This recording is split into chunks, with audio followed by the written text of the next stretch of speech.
8/3/2026 என்று என்னிடம் என் தேவனாகிய கர்த்தர் கடவுளுடைய தருகிற சின்னத்தை இப்போ நீங்கள் கேட்கலாம். தொன்மைக்கா இருந்துக்க ஓகி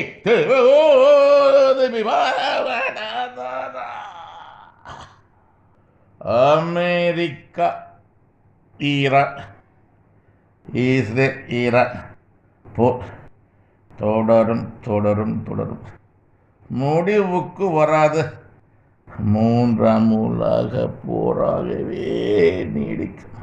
இதன் விளக்கம் என்னவென்றால், அமெரிக்கா ஈரான் இஸ்ரேல் ஈரான் போர் தொடரும் தொடரும் தொடரும் முடிவுக்கு வராது மூன்றாம் உலக போராக மாறிக்கும். அதே வார்த்தை தான் சொன்னது செய்கிற தேவனாகிய கர்த்தர். அமெரிக்கா இஸ்ரேல் ஈரான் போர் தொடரும் தொடர்ந்துகிட்டே இருக்கும், முடிவுக்கு வராது, மூன்றாம் உலக போராகவே நீடிக்கும். கடவுள் வார்த்தை நிச்சயமாக நிறைவேறும். பொறுத்திருந்து பார்ப்போம்.